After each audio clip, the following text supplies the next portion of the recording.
una historia un poco loca el principio de la Biblia. Tenemos a Adán y Eva, y están en el jardín del Edén. En este jardín todo es grandioso, todo es exactamente como debería ser, excepto que hay un árbol del que Dios les dijo que no coman porque es peligroso y los matará. Entonces todo es eso. Eviten este árbol frutal y todo estará bien.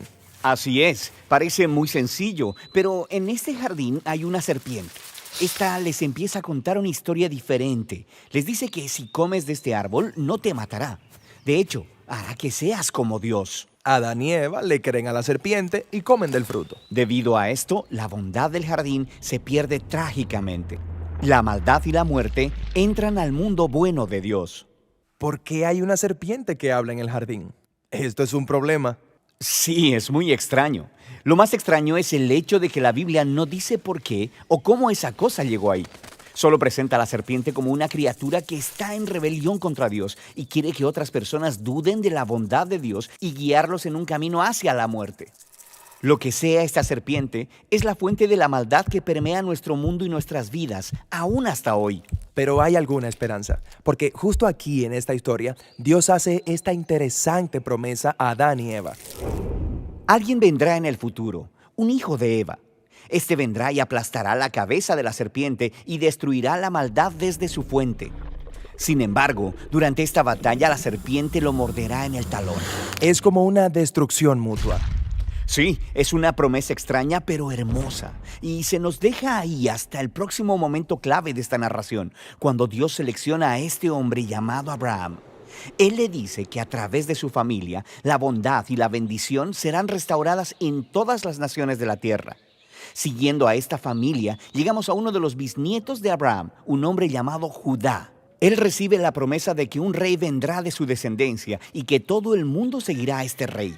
Él traerá paz y armonía, y habrá mucha comida y vino, y leche y viñedos, y todo será magnífico. El primer rey que conocemos de la línea de Judá es un hombre llamado el rey David. Él es un héroe. Tal vez será él quien aplastará a la serpiente. Pero resulta que David está infectado con el mismo mal que el resto de la humanidad. Él nunca aplasta a la serpiente, sino todo lo contrario.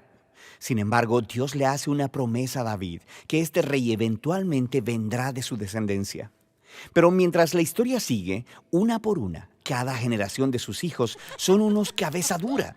Ellos se rinden ante la serpiente, ellos escogen la maldad, ellos buscan dinero, sexo y poder siguiendo a otros dioses. Las cosas se ponen tan mal que destruyen completamente a la nación de Israel. El grande y malvado imperio de Babilonia los destruye. Ahora no hay reyes para cumplir la promesa. Parece que el plan está arruinado. Durante estos días oscuros aparece un grupo de locos llamados profetas. Ellos seguían hablando del rey que vendría y recordándonos la promesa de que vendrá y derrotará la maldad. Él restaurará el jardín. Un profeta en específico, Isaías, nos dice por qué este rey es golpeado. Isaías nos dice que el rey prometido es herido debido a la maldad de la humanidad y que ésta lo mata. Pero de repente regresa.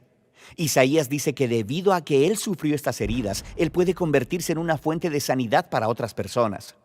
Pero el Antiguo Testamento termina y el rey que aplastará a la serpiente del que todos han estado hablando nunca aparece. Esta es la razón por la que cuando el Nuevo Testamento comienza, nos presenta a Jesús de Nazaret no como un hombre cualquiera, sino como alguien que viene a cumplir específicamente estas antiguas promesas. Aprendemos que él es del linaje de David, Judá y Abraham. Él va por todo Israel anunciando que la bondad del reino de Dios está aquí y ahora. Él empieza confrontando los efectos de la maldad en la gente, sanándolas, perdonando sus pecados y su maldad. Mucha gente está creyendo que él es, en realidad, el rey prometido. Pero Jesús empieza a decir a sus seguidores más cercanos que Él se convertirá en rey y que traerá la paz cargando sobre sí mismo todo el peso de la maldad de la humanidad. La herida fatal de la serpiente. Exactamente. Y así parece que la serpiente gana. Esta historia sería una verdadera tragedia, excepto por lo que pasa después. Jesús se levanta de los muertos. Ahora Jesús tiene en sí mismo el poder sobre la maldad y sobre la muerte. El resto del Nuevo Testamento hace la declaración de que el poder de Jesús sobre el mal y la muerte ahora está disponible para nosotros, para empezar a confrontar los efectos del mal en nuestras propias vidas.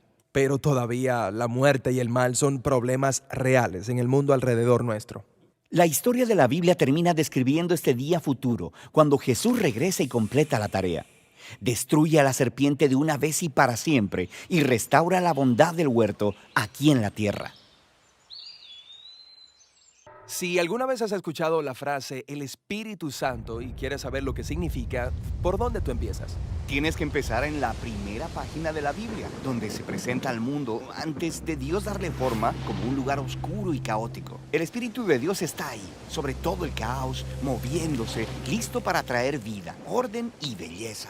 Pero, ¿quién es el Espíritu de Dios? El Espíritu es la manera en que los autores bíblicos hablan de la presencia personal de Dios. La palabra hebrea es ruach. Ruach. Tienes que carraspear al final. Entonces, ¿qué es? Ruach puede referirse a diferentes cosas, pero lo que todas tienen en común es energía. Energía. ¿Cómo es eso? Hay una energía invisible que hace que las nubes se muevan o que se mezan las ramas de los árboles. Sí, el viento. En hebreo, eso es ruach. Ahora respira profundamente. ¿Sientes eso dentro de ti? Sí, el aire. Específicamente, la energía. La vitalidad en tu cuerpo que obtienes de respirar profundamente. Eso también es ruach. Esta es la misma palabra que se utiliza en la Biblia para describir la presencia personal de Dios. Así como el viento y el aliento son invisibles, el Espíritu de Dios es invisible. El viento es poderoso y el Espíritu de Dios es poderoso. Así como el aliento nos mantiene con vida, el Espíritu de Dios sustenta toda la vida. Sí, ruach. Mientras continuamos a través de la historia bíblica, vemos al ruaj de Dios dando capacidades especiales a las personas para hacer tareas específicas. La primera persona en la Biblia a la que le sucede esto es a José. El Espíritu de Dios le da la capacidad de entender e interpretar sueños. Y luego le sucede un hombre llamado Bezaleel, quien es un gran artista. El Espíritu de Dios le da sabiduría y habilidades. Se le da un genio creativo para hacer cosas hermosas en el tabernáculo. También vemos el ruaj de Dios habilitar a un grupo de personas llamadas los profetas. Ellos son capaces de ver lo que está sucediendo en la historia desde el punto de vista de Dios. Exactamente. Este es el problema, como lo vieron los profetas. Aunque el ruaj de Dios había creado un mundo realmente bueno, los humanos habían cedido al mal. Habían desatado el caos en él a través de su injusticia. Un nuevo tipo de desorden. Sí, y los profetas anunciaron que el Espíritu vendría, así como en Génesis 1. Pero ahora, para transformar el corazón del hombre, para capacitar a la gente, para amar a Dios y a los demás. ¿Cómo sucederá esta nueva obra del Espíritu de Dios? Pasan los siglos y se nos presenta a Jesús. Al principio de su misión, hay una hermosa escena en la que Jesús está siendo bautizado en las aguas del río Jordán. El cielo se abre y el Espíritu de Dios baja y se posa sobre él como un ave. La historia está diciendo que el Espíritu de Dios está capacitando a Jesús para empezar la nueva creación. Vemos que esto sucede cuando Él sana a las personas o les perdona sus pecados. Él está creando vida donde antes había muerte. Los líderes religiosos de Israel se opusieron a Jesús y eventualmente lo mandan a matar. Pero incluso ahí, el Espíritu de Dios está obrando. Los primeros discípulos de Jesús, quienes lo vieron resucitado de los muertos, dijeron que fue el espíritu energizante de Dios que levantó a Jesús de los muertos. Este es el principio de la nueva creación. Sí, y esta todavía continúa. Cuando Jesús se apareció a sus seguidores más cercanos, sopló sobre ellos y les dijo, reciban el Espíritu Santo. Poco después de eso, el Espíritu Santo vino poderosamente sobre todos sus discípulos. Para que ellos puedan ser parte de esta nueva creación y compartan las buenas nuevas y aprendan cómo vivir bajo la energía e influencia del Espíritu de Dios. Hoy, el Espíritu sigue moviéndose en lugares oscuros. Sí, guiando a las personas hacia Jesús, transformándolas y capacitándolas para amar a Dios y al prójimo. La esperanza cristiana es que el Espíritu va a terminar este trabajo. La historia de la Biblia termina con la visión de una nueva humanidad viviendo en un mundo nuevo, permeado por el amor de Dios y por su Espíritu dador de vida.